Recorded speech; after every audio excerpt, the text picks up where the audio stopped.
Hello and good morning, good afternoon, wherever you are around the world, and a huge welcome to today's Postgrad Insights session. The latest instalment is brought to you by the University of Essex Online. We're going to be talking to you about why online is so good and the opportunities that await you. If you have any questions or concerns, at the top or bottom of your screen, you do have a facility to talk to us. There will be a live Q&A at the end of the webinar session. And if anyone has any concerns or questions that's watching on social media today, please head over to postgrad.com or send your concerns to gareth@postgradsolutions.com. Now, without keeping you waiting too much longer, I'd like to hand you over to Tom. Tom's going to be taking you through and narrating you through the next 30 to 40 minutes. I'll be back for the Q&A at the end. Tom, over to you. Thanks, Gareth, and thank you everyone for joining us today. As Gareth said, my name's Tom and I'm a marketing executive with the University of Essex Online. I'm just going to very quickly introduce today's speakers and today's agenda before we begin. Joining us today is Megan Wolstenholme. She's Programme Coordinator with the University of Essex Online. Hayley Arms, who's an admissions advisor, Matthew Page, who is a study skills advisor, and Emily Clark, who is a student support manager. On the agenda today is Megan will be talking you through the postgraduate courses that we offer at the University of Essex Online. Emily will then discuss the support that you would receive throughout your studies with Essex Online. Matthew will talk you through study skills and how that can be quite a benefit to you during your time with Essex, and Hayley will then talk through the admissions and enrolment process. Following that, we'll have a short demo of our virtual learning environment and then a Q&A session. So I'm just going to talk a bit about the University of Essex Online as well and why you should study with us. So you would gain a recognised qualification with a university that is ranked in the top 40 of universities in the UK.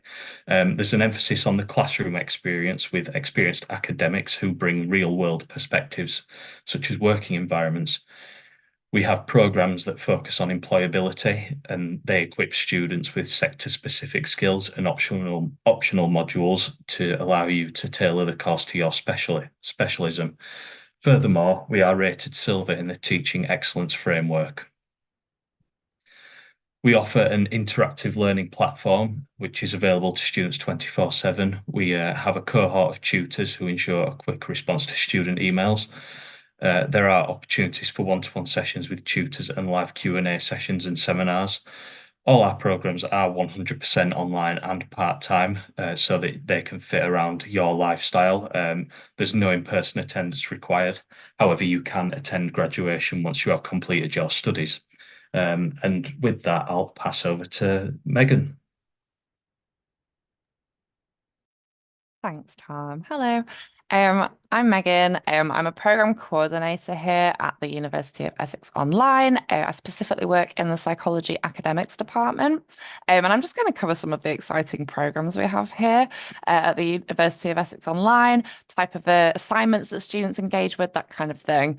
So I'll start with business. We've got a full slide for all of our business programs at postgraduate level. We've got several. So project management is that first one. It's a master's that looks at developing personal and professional skills alongside practical techniques in project management. And then we've got our main business courses, the Master of Business Management, which is our general business masters. That's at the bottom there. And then more specifically at the top, there's the business and management specializing in business and I can never say this word, analytics.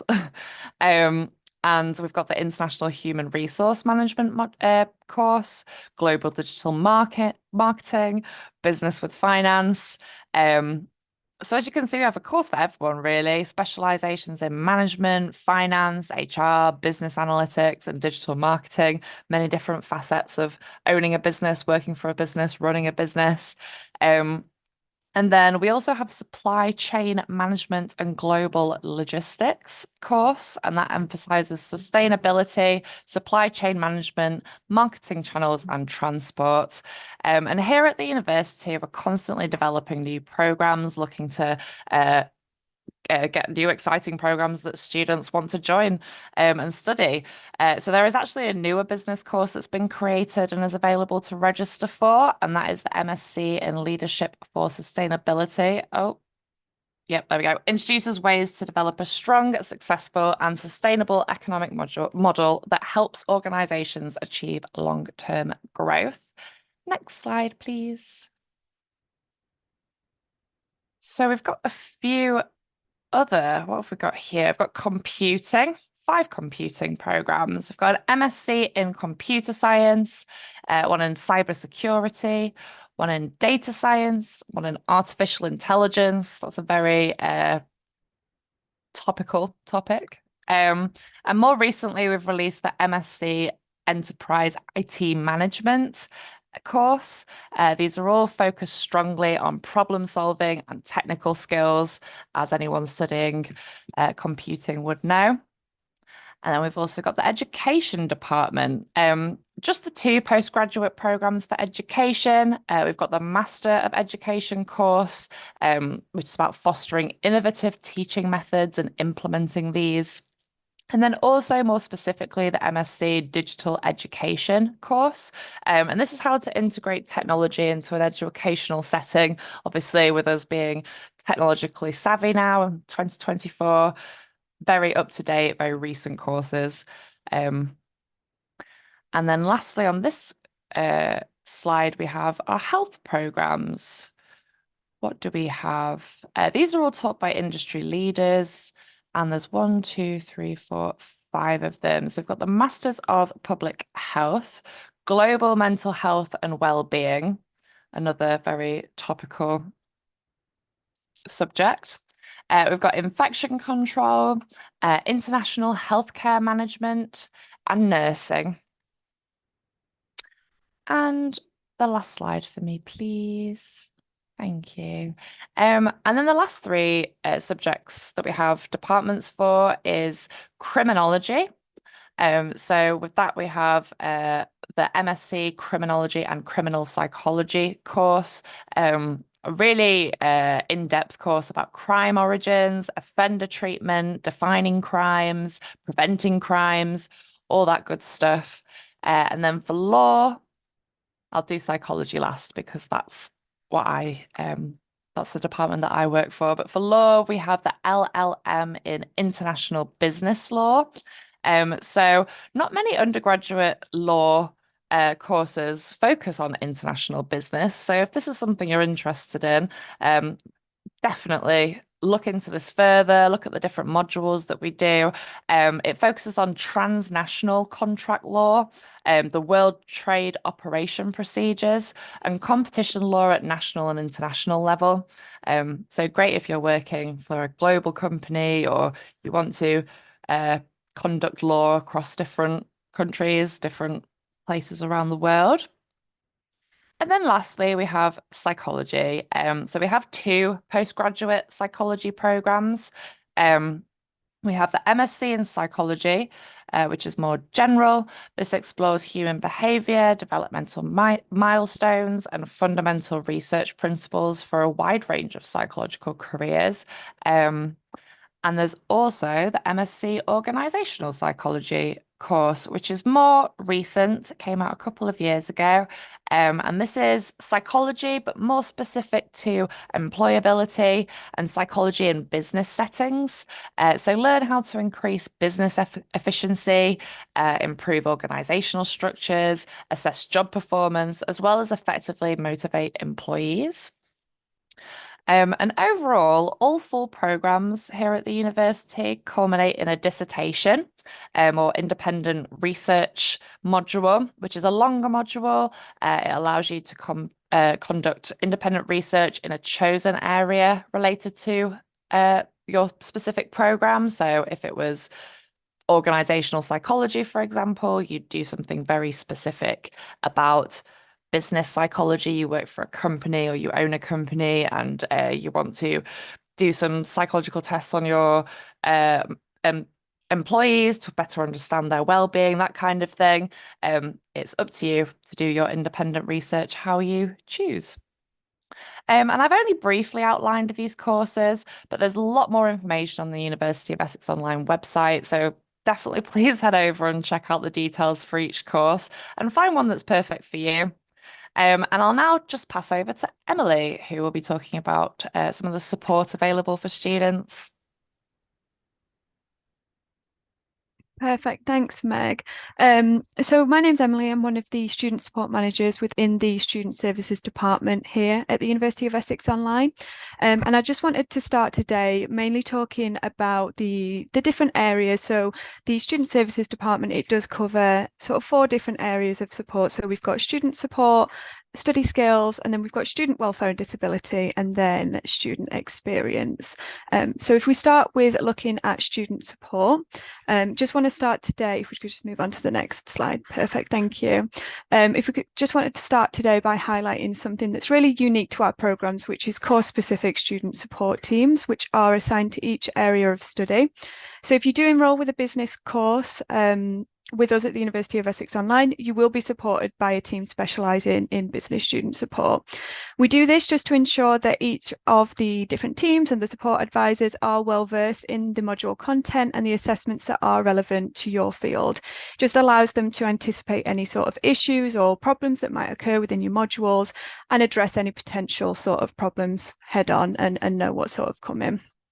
Within student support, we do offer assistance on various matters. We'll tend to be the first port of call for students if they do have a query. There are sort of various different avenues which students can go down, but we do deal with more pastoral queries ourselves, including any personal circumstances affecting your ability to study, concerns about deadlines, health issues, or difficulties contacting somebody. We do also provide minor technical support, such as navigating around the online platform environment or troubleshooting any issues that you might have while studying with us online. But if we can't resolve the issue, we can put you in contact with somebody who will be more relevant in sort of tackling those obstacles. As a student support team, we do deal with more non-academic related queries ourselves. As I said before, we deal with more pastoral questions and support. But there is sort of academic support on hand with the module tutors and course leaders, so you won't be sort of left in the dark on that side. As I said, we are sort of the first port of call for students, so if you do have a question, you're not really sure who to get in contact with, we would always just recommend you get in contact with us, and if we're not able to help, we would point you in the right direction of somebody who can sort of help you out more accordingly. We can offer more personalised advice as well surrounding policies and procedures. We know that that can be quite daunting for students, so we do have sort of an in-depth knowledge of all the policies of the university, and we can offer guidance on your specific situation and what would be the best avenue to go down. In terms of contact with us in the student support teams, you can reach us by phone, email, and live chat services. And our hours of operation are Monday to Thursday, 8:30 a.m. until 7 p.m. And then on Fridays, we're available from 8:30 a.m. until 5 p.m. UK time. So I'm just going to hand over next to Matthew, who's going to talk more in depth about the study skills support. Hi everyone, my name is Matthew. I'm one of the study skills advisors here at the University of Essex Online. I'm just going to talk a little bit about the study skills team's role here at the University of Essex Online. So we provide support with those kind of formal academic skills. So it could be referencing, it could be academic writing, it could be structuring assignments, it could be how to manage your time. It could also be if English is a second language, we can support you with that.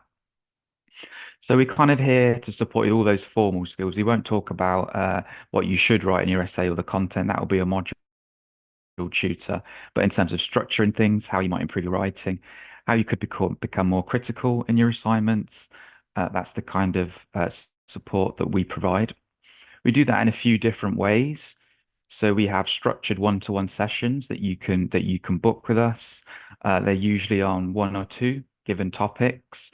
You can have as many one-to-one sessions as you want during your time with us at the University of Essex Online. We also offer feedback reviews, which is another type of support that we provide. So after you've started to get your assignments back and you've received some feedback from your module tutor, we will look at that feedback and we'll kind of basically strategize with you a way forward of how you can further develop your study skills. So we won't look into the content necessarily of how the subject specific stuff and that feedback. But if there's some issues that are raised around your referencing or academic writing or some of the themes that I've already mentioned, we can help you with that. We're also putting together at the moment a study skills refresher session. So if you join us and you've not been in the education system for quite a while, or you're just unsure of some specific study skills, we are going to be offering a study skills refresher session, which kind of takes into account all of the different types of study skills and would give you an overview during a kind of 50-minute to an hour long session. There's quite a few other things that we do. So, for instance, we help students with the resubmission process. So, if you were to fail a module, you'll have the opportunity to resubmit components of work, and we support students through that. Students can submit a draft to our team, and we will mark that draft and give you some feedback before you do your final resubmission for that module. We help students with academic offences. So if you were to join us and you was to commit an academic offence, you was to plagiarise, we support students with that. We give them tips and tools how they can prevent that happening going forward. So there's a few different things that we do. We can be contacted via phone. We can be contacted via email, and you've got our office hours there. So that's the study skills team. Yeah, so thank you, and I'll pass on to the next speaker. Perfect. Thanks, Matthew. It's back to me again, just to kind of talk about student welfare and disability. So if support surrounding disability and adjustments is something that's a concern of you, if you do decide to take a step into postgraduate study, we do have dedicated disability support and a specific disability officer who can recommend adjustments that could be implemented to you for the duration of your course to make it a little bit more accessible for you. We do have a system where students can have reasonable adjustment plans, and they are kind of catered around what your specific needs are, depending on your disability and your circumstances and things like that. So as I said, we do have a dedicated disability team that would be able to talk to you about that in a little bit more detail. We do also offer a lot of wellbeing and general mental health resources. They are sort of all accessible via the online platform, so you can kind of look through them in your own time. It's just something that might benefit you during your studies if you are feeling overwhelmed, if you are feeling a little bit stressed out with sort of taking on this additional responsibility. And we can also refer you to some local external resources which could be of interest as well. As a university, we do also have safeguarding officers in place. So they sit within the student services team, and we do have them just to kind of ensure that students are sort of well protected, and we do have your best of interest in mind at all times. So if you are speaking with somebody within the university and they do feel that, what you are discussing with them is of a safeguarding matter, that would be reported to one of the safeguarding officers, and they would reach out to you sort of accordingly to provide support in that matter. So if we could just move on to the next slide to have a look at the student experience team. So this is the final team within the student services department that we're going to be discussing today. The student experience team is basically what it says. It is here for ensuring that as a student you have a great experience with us here at the University of Essex Online. In terms of the responsibilities of the student experience team, one of the main things that they are sort of in charge of is managing social forums if you're interested in being a course representative or being involved in student council, and they can offer lots of sort of advice on that and guidance, just making sure that that sense of community is still there even though you are studying all around the world. The student experience team, their main sort of aim is to contribute to positive changes and make sure that the support that we do offer, it is sort of what you are expecting. So we do always recommend sharing feedback and representing the student body where you can, and obviously that in turn will improve on student experience going forwards. In addition to those student-facing roles, the student experience team also review any feedback submitted via module surveys, which all students are invited to do. And they do also offer minor careers guidance. Obviously, we do have a lot of international students, so we can't go too in depth about, all the careers guidance around the world, but we can kind of offer the general steps that students might take in terms of the roles that they would be looking at in the future. And then finally, when you do inevitably reach the end of your course, the student experience team is also in charge of arranging graduation, which I think Tom mentioned earlier, you would all be invited to attend at the campus in Essex. So I think that's everything for us in student services. I'm going to pass over to Hayley, I think it is, to talk about the admissions process. Hello, I'm Hayley here from the admissions team. I deal with any inquiries or applications that anyone may send in. So sort of the beginning of it, if you send in an inquiry, it's normally when you want a prospectus about a certain course. That will then get sent to us. We'll then contact you with any additional information that you may need. So we send you a course email. Within that course email, it has information about the course, a link to the course page, a feedback form. We have the fee structures, a link to see if you'd be eligible for any of our scholarships. We have a link to the terms and conditions in there, and we have the next available start date. However, if that's not to your liking, you can also contact us and we can give you the other start dates as well. Within that email, it also has the application link and then also gives you a list of the supporting documents you would need to submit alongside your application. And we would then sort of contact you within the next few days after that, just to see if you have any questions or need any more information. When it comes to applying, you can apply directly to us with no fee. Or you can apply through us after you've been sent the additional information that you've wanted. Once we get that application form, we have a look through it. We will basically see if you've sent all the supporting documents through. We will check that, and then we'll be in contact with you if we do need any additional information.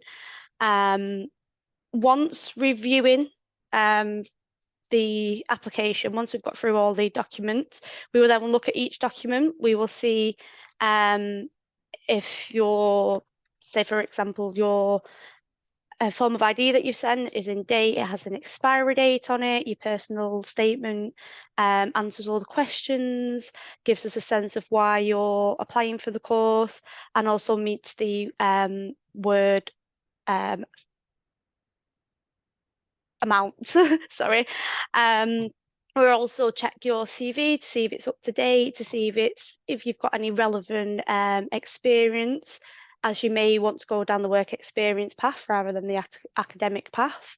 And then also we'll look at your certificates, see if they're in English, see if they've been translated, see if they will then be accepted to get you onto the course. We'll also look at the transcripts and the grades and things like that.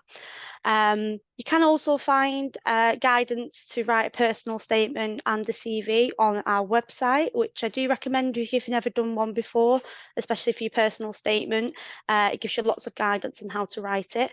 So I do recommend that. Once we've got given all the relevant documents, we've reviewed it all, we then go on to the next stage of reviewing your application to see if it qualifies for entry. Once that's done and we've done everything on our part, and we've got things like your payment plan together, we'll then send you an email to say whether you have been accepted onto the course or not. If you haven't been accepted onto the course, do not worry. We do have many different courses, different entry points, and we also offer professional courses as well. So for instance, for the Masters, if you do not get entry onto the Masters, we can do a professional course, which then would gain you entry onto the Masters. Once you've been accepted, we then receive an offer letter. The offer letter will contain the terms and conditions, payment plan, a study plan, and also a letter that contains a little bit more information, and will also contain your username for you to sign on to the VLE once all that's set up. Once you've received your offer letter, we will expect you to pay within 14 days. We'll also have an acceptance form there that we get you to sign to say that you're happy to go ahead with the course and agree with all the terms and conditions. If you are applying for student finance, it is slightly different when it comes to payment. Once you've been accepted for your student finance, your student finance loan will then get paid to you, and then you will then set up monthly payments for us. Also, with the deposit for the postgraduate loan, you will have to make that yourself, but then you can take that back through the loan. Yes, I believe that's everything from that slide. Can we go on to the next slide, please? Thank you. So the academic route for the postgraduate, we do have that route. That's basically where you would submit your certificates. We'd then look at it to see if you would gain entry through your certificates. Quite a lot of the time, it's the UK honours degree that it has to be an equivalent to. For your work experience, we do have lots of different courses. They're all different sort of lengths of time. So it does depend on what course you are going for. It can be anywhere from 2 years work experience, 3 years or 5 years, but it all does have to be at a senior level. With that, we would send you a reference form as a part of your application, and you would then send that to your relevant references and for them to fill that in and send it back to us, and we would then assess that. For anyone that hasn't got English as their first language, they would have to either have the IELTS test already, or we do provide our own online free course that we would send you at a certain point within the application process. So yeah, you would have to pass that as well. I believe that's everything on that slide. For your tuition fees, it does completely depend. We do have the tuition fees out there for us, but we do offer many scholarships as well. We do have lots of different ones. Sometimes it can be depending on where you're residing. We do have a anniversary 10% off for master courses at the moment. We do have lots of other scholarships as well, so that would be something once you've sent off your first email to contact your inquiry form, we would then get in contact with you, could tell you which scholarships you would then apply to you. Yeah, we do have lots of different courses with different sort of levels of payment coming from your PG cert, which is your sort of lower, and then coming up to your masters, which is your higher. Like I said, we do have lots of different ways of paying. We can pay in full, which then if you're paying full upfront, you are then qualified for a 5% scholarship on top of that. So you would have 5% taken off your fee for paying upfront, or you can also pay monthly as well. So yeah, that is also something you can ask your advisor for more information. I believe that's everything from that slide. Like I said, I've just gone through quite a lot of the information on the last slide. Like I said, we do have the impact scholarships going on at the moment. I believe that's till the end of July. With the 10%, that's the anniversary one. And then also we do have your 20% back guarantee. So once you've come onto the course, you've enrolled and the course has started, you do have 21 days for you to change your mind if you are not satisfactory with the course or you would like to change courses. So you do have that 21 days to claim back or to change course. Again, that is more information that you can get from your advisor in the inquiry stage if you would like more information about that. Again, I believe that's everything from that slide. Last step for me. So when you are applying, you would need supporting documents. The supporting documents are a personal statement. They would basically just need to outline your retentions while you're doing the course. what you'd like to do in the future for your careers, and just a little bit more information about yourself. Again, that does have to be between 300 and 500 words. We would ask for a form of ID. This can be a passport, a driving license, some national identity cards as well. It just would have to have a photo of yourself, an expiry date, and it would have to also be in date. Copies of your educational certificates, these would need to be in English or translated by an official translator for us to be able to assess, and any transcripts that would then come along with them certificates. And lastly, we would need a copy of your CV and an updated CV as well. This can basically just outline any career experience that you've had, any volunteering, and your educational background as well. We may also, at a later date, ask for additional documents. It does completely depend on every application is different. But I believe that is everything for me, and I believe I'm passing back over to Tom.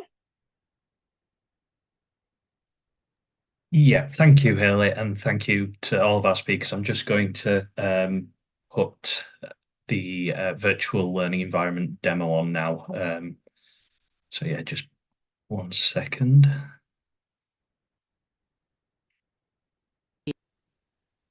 Hi everyone, my name is Anu Laitakari and I am the Head of Learning Technology here at University of Essex Online. Our Learning Technology team maintains, manages and develops the learning platform, and I'm going to give you a quick tour today, concentrating on what a learning module looks like. I have logged in as a student, so you will be able to see everything from a student point of view. The learning platform really is the key platform for all of our students. This is the platform you will access all your learning materials, such as your study modules and reading lists, and you will also find information about the university policies, the support you will be able to receive, and our student welfare information, etc.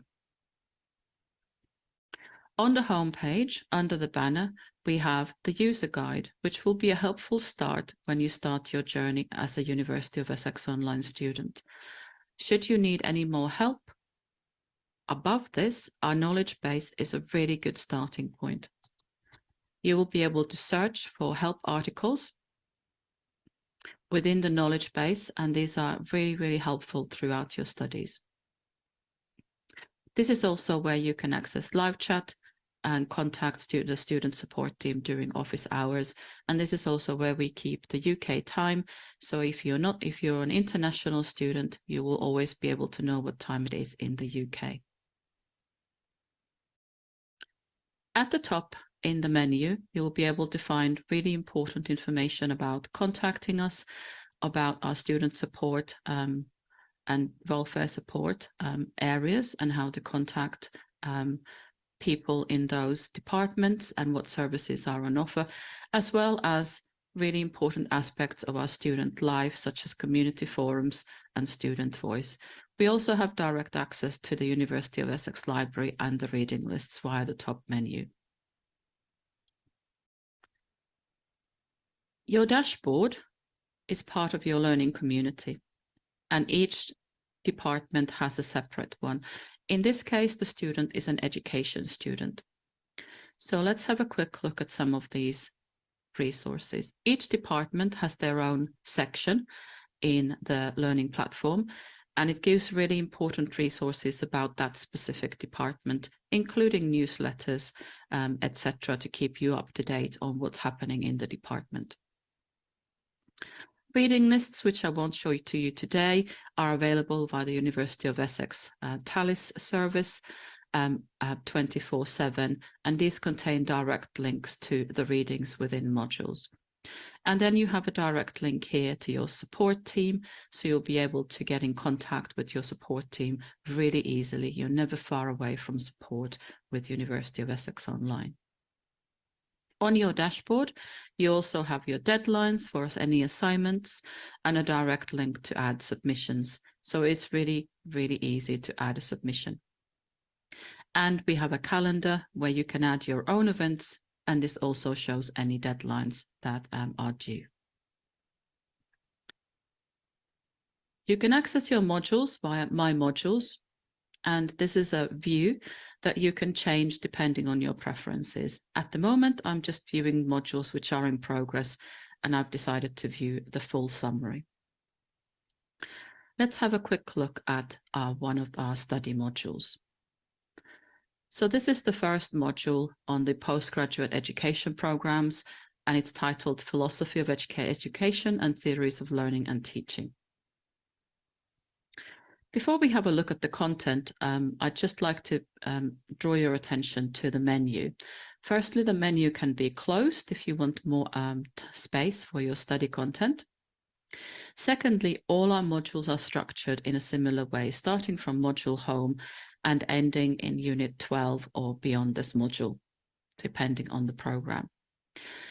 Once you start your first study module, you therefore know where everything is in terms of your learning content, and you do not need to relearn the navigation for every single module you take. Before I show you some of the content, I would also like to mention that this is an education program, and if you're taking another program, the activities, the formative assessment, etc., may differ depending on the program you are taking.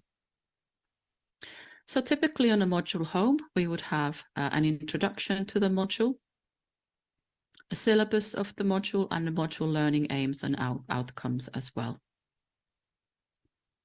We have module announcements, which allows your tutor to post notifications to the group, and a student lounge, which allows you to discuss things with your peers in this module. We then have tutor office information, including the tutor office hours. And your tutor is really, really good at getting back to your replies. So we have a tutor SLA, which means that the tutors need to get back to any of your queries 24 hours during the working week. It's Monday to Friday, and 48 hours over the weekend, Saturday and Sunday, excluding bank holidays. We also add our deadline details to the module pages as well. So we have this table with direct links to the different elements of the summative components and our deadlines here. And you note that all the deadlines are the same, 23:55 Monday, and that is UK time. So again, really easy to remember when all the deadlines are.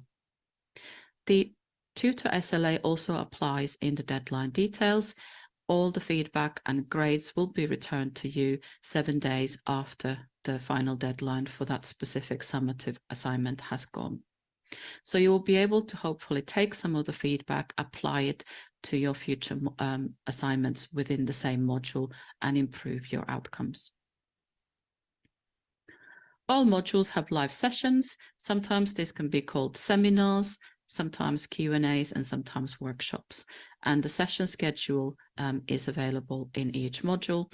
If you cannot make it to a live session, because we do realize that a lot of our students have other things to do when the session might take place, all of these live sessions are recorded and posted in the module announcements, so you will be able to view and listen back on any session during the duration of this module.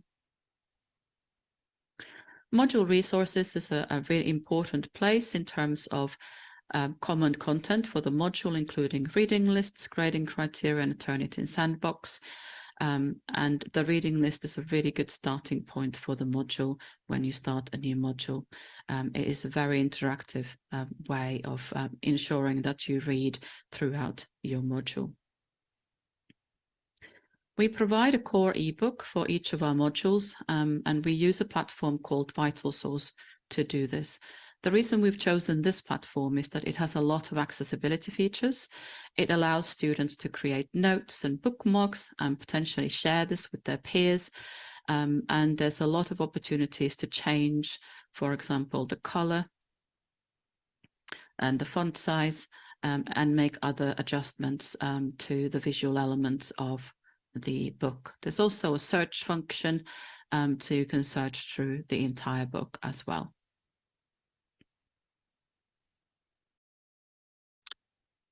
The units are also structured in a similar way, with a short introduction and the aims and the outcomes for that week, and then the content and the learning activities that take place during this particular unit week. So in this unit, we have a lecture cast. I will get back to that and show you what it looks like. Reading, which we also add into the units, and then activities. So in this module, we have a collaborative Padlet board that the students have been asked to post on. I'm going to jump to Unit 10 to show you a lecture cast, and this is about inclusive education. So the lecture casts are multimedia presentations. They contain video and audio components, some interactive activities, and also text and images as well. And quite often they also contain check your knowledge sections like this one, which allows you, which are usually multiple choice questions, and query your understanding of the content you have just looked at.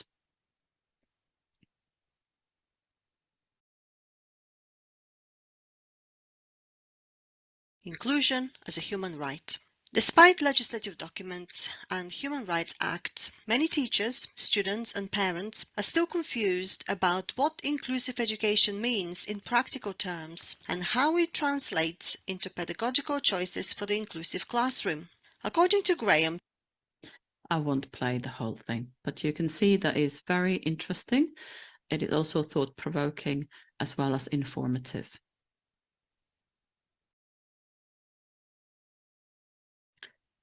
Going to the final unit, we have an opportunity for all of our students to provide feedback. And we really, really value our students' feedback. And students will be able to feedback on at the end of each module regarding the quality of the teaching, the quality of the learning materials, how the platform worked for them, etc. And we really, really encourage you to complete the feedback for every module. I hope that has been helpful and informative. And I will now hand over to the next presenter. I believe it's over to you, Gareth. We've finished all the presentation, everything. I think it's time for the Q&A now. Excellent. Thank you, Tom. Fantastic. I think it was great to see the video at the end as well, because I think so many times we see and hear from academics and experts as well about what makes their university so great. But when you can see it firsthand and you've got a live demo about, you know, how that will look for you, especially for an online student as well, I think that's so important. At this stage, I'd like to invite everybody back onto their cameras to ask a few questions. Now, there's been some questions that have been asked in the session. There's also some questions as well, which no doubt we can ask ourselves. So some of the questions that have come in are, and Tom, forgive me, I'm going to point them in your direction, then I'll let you kind of navigate from there. Someone's asked about African universities. Is there a possibility to have a pathway program for students to enroll through their given university in Africa and study online at your university? So in the form of a dual degree. Is that possible? I think, Hayley, would that be a question for you, I believe? You're on mute, Hayley. Oh, mute. I'm not entirely sure about that because we normally deal with either direct applications from the student or from agencies. So that was something I'd have to look into, I'm afraid. It's fine. I know it's one of those questions that kind of puts you on the spot, and I think, you know, for the student that is asking, I would encourage you to reach out to the team. We've got your details anyway, so we will reach out to you. I'm gonna kind of categorize the funding questions because quite a lot has come in around, you know, for instance, Suleiman from Ethiopia said that they study a PhD in linguistics. Please show me where I can get fully funded scholarships in certain countries. And there was also a question around the Commonwealth and achieving a Marshall scholarships as well. Do you guys adhere to those partnerships? And likewise, is there any external opportunities that somebody can visit and look towards to help them get on to the next stage? Tom, if I point that in your direction for now, and then you can kind of navigate from there. Yeah, again, I think kind of funding and things like that, would that be your kind of field again, Hayley? Yes, so for a lot of our scholarships, they are automatically applied. So once we establish where the person is residing, which is one of the main reasons why someone would get a scholarship, and then if they're applying for the masters, the 10% on that. So we would always then just apply the highest scholarship.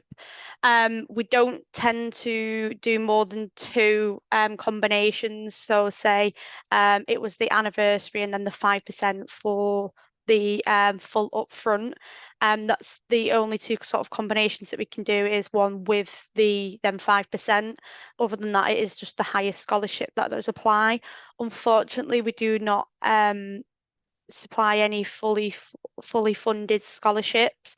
It just depends sort of where you reside, and a few other scholarships that are going on as well. But unfortunately, there are fees that apply to all of our courses. Excellent. Emily, I want to come to you at this point. I'm pretty sure the presentation you spoke about student welfare and student opportunities. How important is it to Essex that when a student is studying online, they're still made to feel welcome? There's that personal element of it. It's not just a robotic course where you are just a number. There is that kind of human element where you're constantly in touch with them, communicating, and make them feel part of something special. Yeah, no, definitely. I mean, for the student support team and student services in general, we always kind of want to ensure that students know there is a person at the end of the phone. It's not all sort of fully robotic, like you said.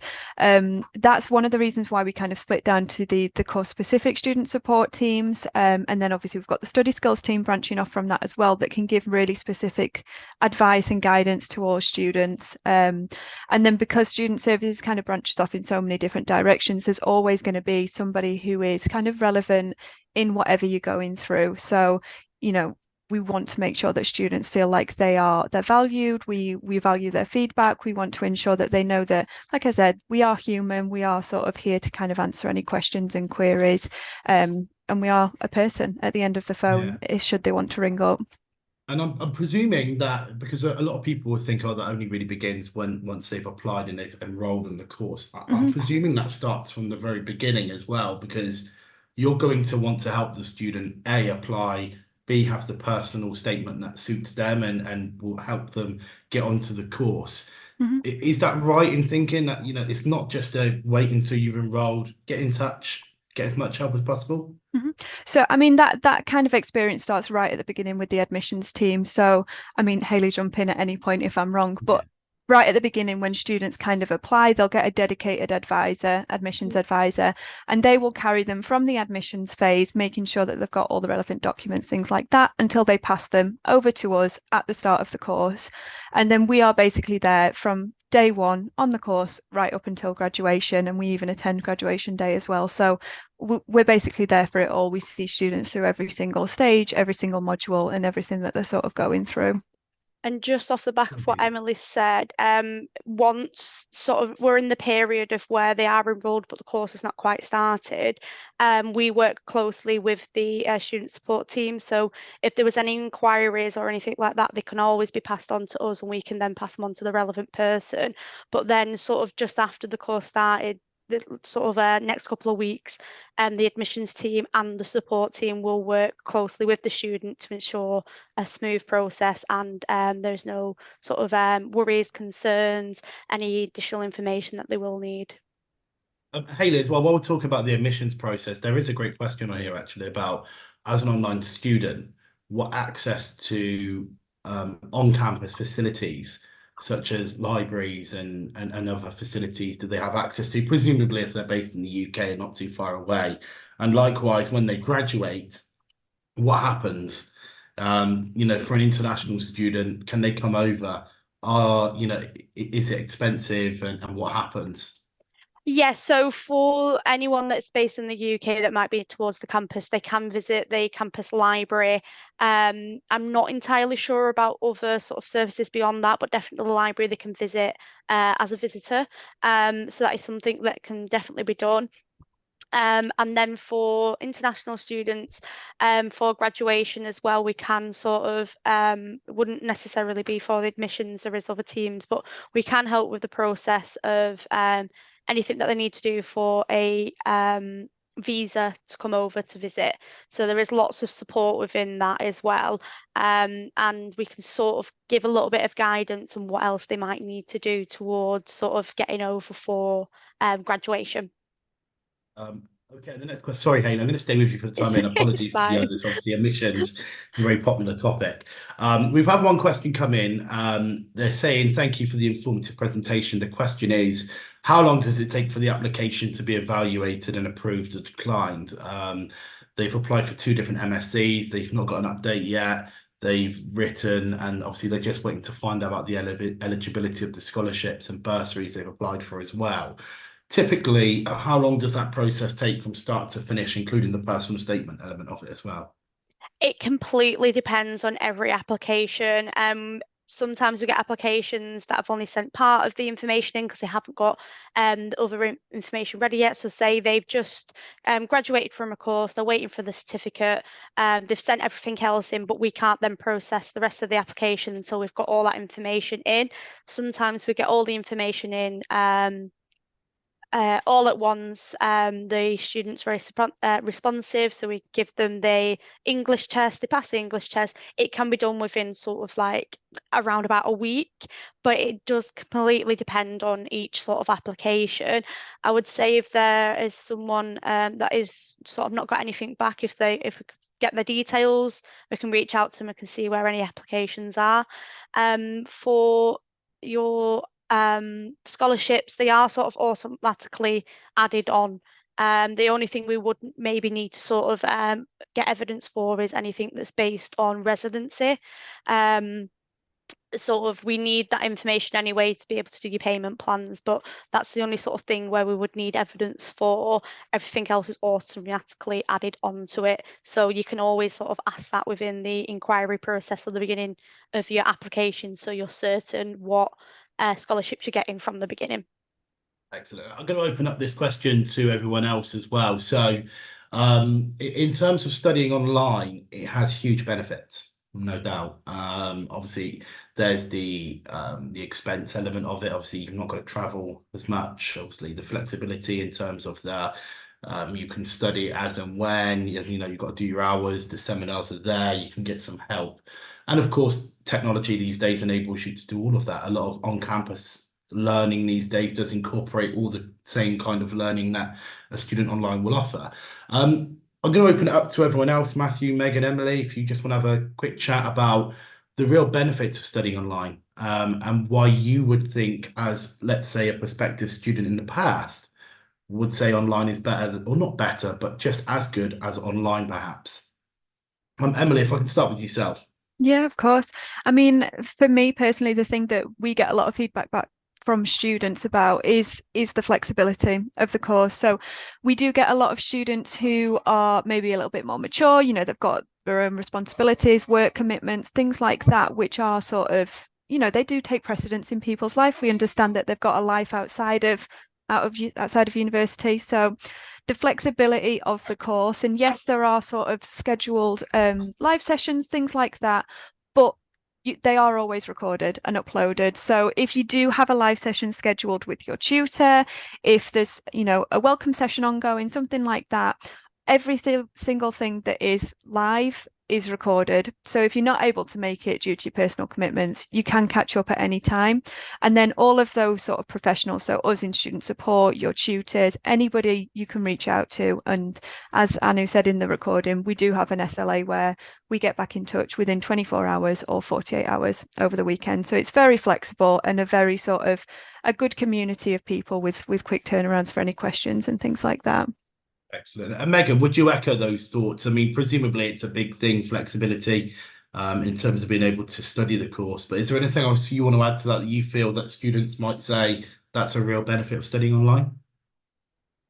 Yeah, kind of extend from Emily, really. I suppose some people get very anxious around attending events in person and having to be somewhere at a specific time in person, looking put together and lecture ready and that kind of thing. Education online kind of takes all that anxiety out of it, doesn't it? You've sat down with your computer, you're in a space that you feel comfortable in, and you've got control over your schedule when you sit down and do certain parts of your assignment, when you're engaging in discussions, when you're arranging a one-to-one with your tutor, for example. It all just kind of takes that away. And it's all, I suppose, that control. Yeah, the control of having it all on one screen rather than having to nip back to university and lug around books and all of that sort of stuff. It's all on your computer, portable, easy. It's all on one screen. That Yeah. would kind of be my thing for it. And just, yeah, that taking the attending in person anxiety out of everything, really. You can present yourself how you want on screen. I know Awesome. that's Of course it is. No one's really spoke about that yet, but the anxiety element of it, especially for students, international students as well, where you don't have to worry about moving and, where am I going to live? What am I going to do? You can do it all online. It takes that stress away. Matthew, conscious we haven't heard from you much in the Q&A. Have you got anything else to add to that? Is there anything that you feel from an online perspective that is quite important to add?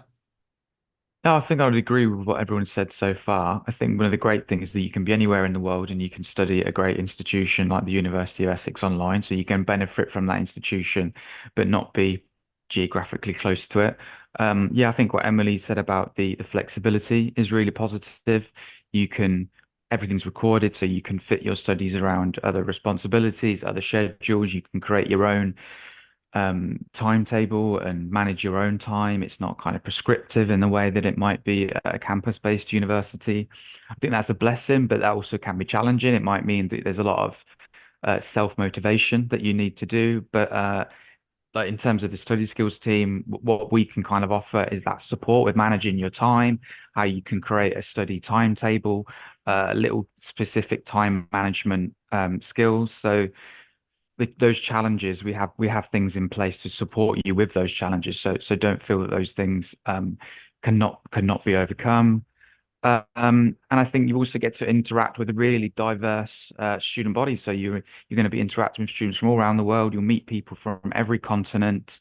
I suppose that you do get that to a degree at a campus-based university, but I would say the online experience is extra diverse, and there's platforms like the community study group and forums on your courses that give you that opportunity for that interaction. So it's not a kind of experience of solitude and isolation. It can be an experience where you get to interact with others. So I think there's many positives. So I'd agree with what everyone else has said so far, and I hope I've added some other few things to whet your appetite. Absolutely. Look, I totally agree. I think all those thoughts there I would echo and enhance, in particular for online learning. We've done quite a few online learning webinars recently, and I think it stressed the importance really with the amount of people that view live, the amount of people that are viewing on demand and want to find out more information. It just goes to show that it is booming, which is great. There are some questions that have come in around the admissions process, around courses that are available, how much tuition costs are and stuff like that. I don't think we'll go into that. I'm just conscious of time a little bit, so we need to wrap up. It has been on the presentation. If anyone's missed anything, there will be a session sent to you that'll be coming in the next 48 to 72 hours. If anyone has any questions, we've got your details already. We will reach out to you, and any problems, any concerns getting this webinar, please do let us know. But for now, huge thank you, Tom, Matthew, Megan, Emily, Hayley as well. Thank you for your time, and we look forward to seeing you again later on in the year. Thank you.